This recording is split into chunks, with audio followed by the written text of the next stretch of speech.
Sin lugar a dudas, el año 2022 surge con la invasión de Rusia a Ucrania a finales de febrero de este año, y eso da paso a a un proceso que, para los efectos de lo que estamos hoy día conversando, podríamos decir que la conclusión es que Rusia se mantiene dentro de Ucrania, no ha abandonado Ucrania, tampoco se ha rendido.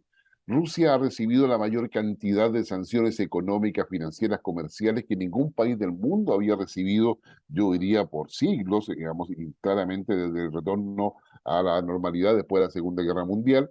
Eh, Rusia ha mantenido una posición, y Vladimir Putin específicamente, en términos de mantener el asedio y el copamiento territorial, con muchas derrotas militares de por medio, con una Ucrania que se ha parado frente a Rusia de una manera impensada, que ha transformado a Zelensky en un líder comunicacional y político a nivel global, a un líder que ha logrado mantener a Ucrania de pie, pero con la ayuda de la Unión Europea, de la OTAN, del G7 y particularmente de Estados Unidos. En consecuencia, hay acá un fenómeno de que es necesario poder pensarlo, poder analizarlo, perdón. Y ese análisis yo creo que parte por varias partes, por varios ejes. Primero, el más obvio es que la invasión Rusia a Ucrania desafió todo el sistema internacional. Y ese desafío ha dejado también cuestionado el sistema internacional.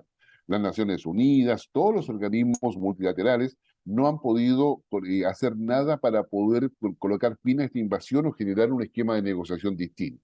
Es decir, hay un cuestionamiento al sistema internacional en su conjunto. Lo segundo, que también y es doloroso también decirlo, todos los efectos de la guerra en términos humanitarios, en términos de las muertes, hay toda la tragedia que significa para las personas que están en Ucrania. Recordemos que son más de 5 millones, entre 5 y 6 millones de personas que han huido de Ucrania hacia Polonia. Son 5 millones solamente que están en Europa, otra cantidad que también se ha ido a Rusia.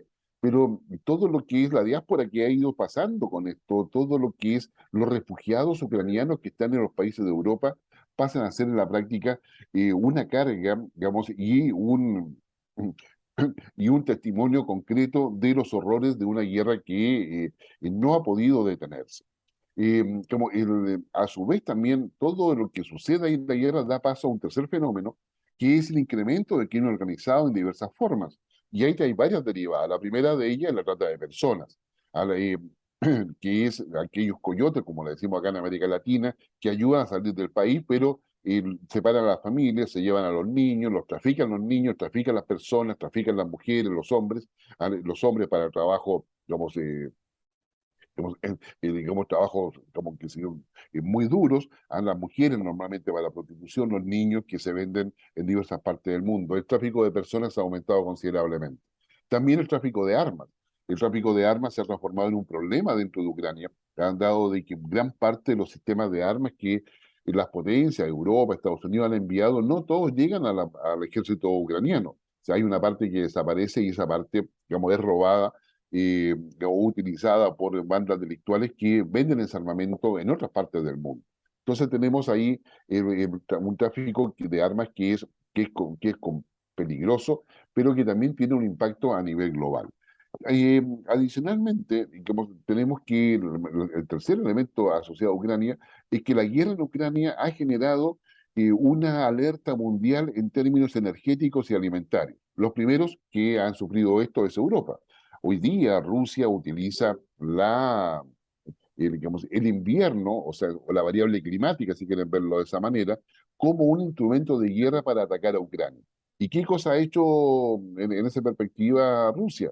Simplemente atacar la infraestructura, no sé, energética de Ucrania, de tal forma que gran parte de Ucrania, y particularmente la zona de conflicto, no tienen energía y por lo tanto no tienen calefacción. En un invierno que es crudo en esa zona, estamos hablando de 2, 8 más grados bajo cero, y eso genera igualmente un impacto importante porque no permite la actividad diaria y tampoco permite la actividad militar. En consecuencia, el instrumento climático que está usando la práctica Rusia se ha transformado en una cuestión que no es menor. Pero aparte de eso, como ya hemos sabido y conocemos este año, el aumento digamos, de los precios del petróleo, del gas, el tema de los granos que, que producía Ucrania, se transformaron y fueron marcando una crisis también alimentaria, una crisis energética, una crisis alimentaria, pero además esta crisis alimentaria está asociada al hecho de que tanto Rusia como Ucrania son productores importantes de fertilizantes.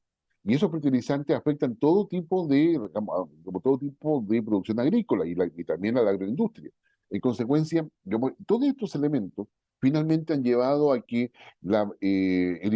otro instrumento militar de Rusia ha sido colocar bajo una presión inédita al proceso de globalización. Y esto está generando un proceso de inflación en muchos países con mayor o menor intensidad o mayor o menor, digamos, profundidad, y también ha generado problemas adicionales en términos de lo que significa, digamos, el abastecimiento a nivel global, y eso es afectar la cadena de suministro, tanto a nivel de energía como a nivel de alimentación.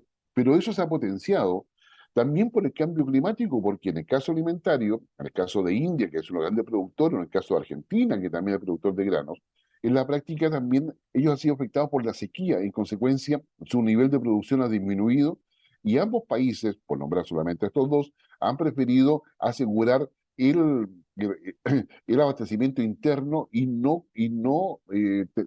mantener la oferta internacional que normalmente poseían.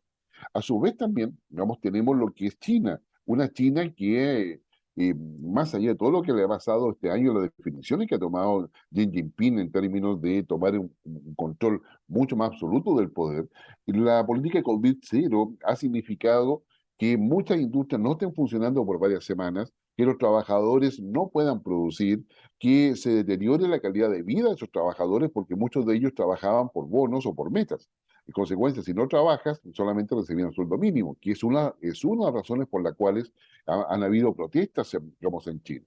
Pero eso también ha significado a la fábrica no tener una producción normal y eso ha afectado directamente a la cadena de suministro. Por lo tanto, todos los productos fabricados en China, que antes era de fácil acceso, hoy día no es de fácil acceso y la cadena de suministro, que es la que permite establecer la fabricación de un bien, y posteriormente la llegada a un consumidor o un cliente, esa está afectada porque hay interrupción, digamos, en la producción y en consecuencia, hagamos la cadena logística, que es el transporte particularmente, también se ve afectado. Y hay todo un gran problema a nivel global que va a afectar negativamente el año 2023.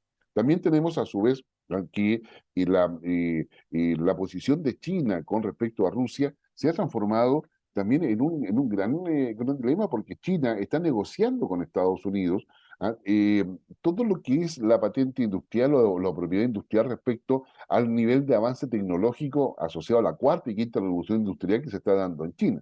Pero sucede que Estados Unidos ahora ha aumentado, digamos, las restricciones de acceso a China a semiconductores, a tecnología de nano, es decir, tecnología milimétrica, digamos, toda la tecnología estadounidense que China necesita para consolidar su plataforma industrial está restringida, digamos, a nivel global. Nadie puede venderle a China cualquier tipo de tecnología que haya sido originada en Europa o en Estados Unidos y que sirva o potencie la capacidad tecnológica de China. Con esa decisión, China hoy día está muy presionada porque sus planes en términos de transformarse en una potencia económica y comercial de aquí al 2030, pasando por el 2025 y el 2049, que son las grandes flechas que tiene China, en definitiva se ven afectadas. Por lo tanto, tenemos que si usted ha seguido lo que hemos estado señalando, tenemos de que el conflicto de Ucrania se transforma en una suerte de un conflicto funcional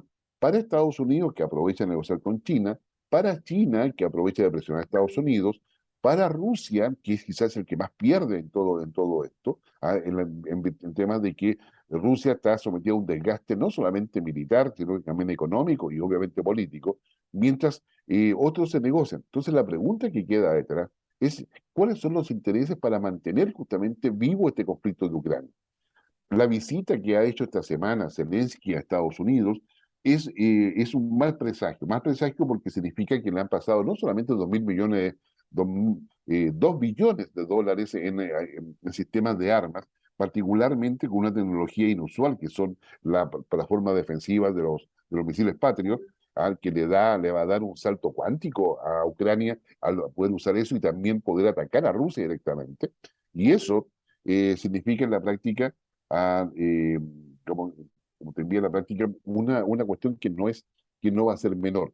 Lejos de poder tener una fecha de que haya un alto al fuego en Ucrania, eso no va a suceder, dado de que la decisión de Estados Unidos es exigir que Rusia abandone todos los territorios de Ucrania, incluyendo Crimea.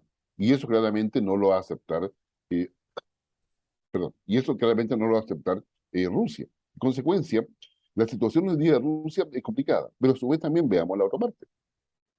Rusia, en todos las votaciones que se han hecho en Naciones Unidas, más allá de lo que pensemos de este organismo, Rusia mantiene un apoyo que no es menor. Hay 35 abstenciones, donde está China, donde está India en lo particular, donde hay una serie de otros países relevantes, donde está Irán, por supuesto. Y entonces, hay una serie de países relevantes que están en 75 abstenciones. En consecuencia, no tenemos en la práctica, digamos, una certeza respecto a a qué es lo que se está negociando en este nuevo orden internacional, ¿ya? Y cuál va a ser el rol de India. Estados Unidos se está preparando para poder influir directamente en el Indo-Pacífico, y neutralizar las capacidades militares de China.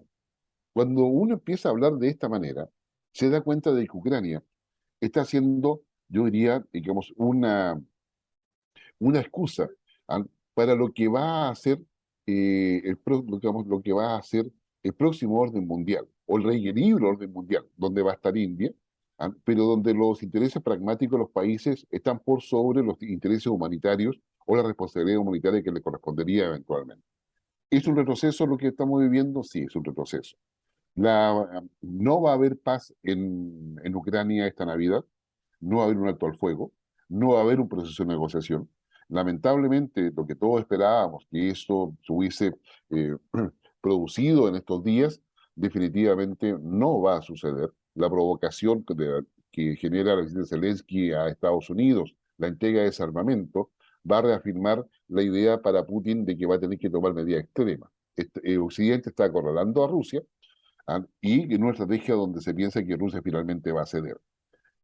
Usted puede tener su opinión, todos tenemos una perspectiva sobre eso, pero claramente lo que viene a futuro no se ve bien, y no debemos olvidar que Rusia no está tan sola como se piensa, y que esto puede generar una escalada difícil de prever y donde Estados Unidos está haciendo una jugada en diferentes tableros y en términos muy concretos y donde está presionando con toda la capacidad que el país del norte tiene, no solamente a Europa, que está también complicada por eso. Si por algo se le esquiva a Estados Unidos y el anuncio no se hace de la OTAN, sino que también está Reino Unido. No estamos jugando el futuro, digamos, y lamentablemente Ucrania es parte del costo de ese futuro.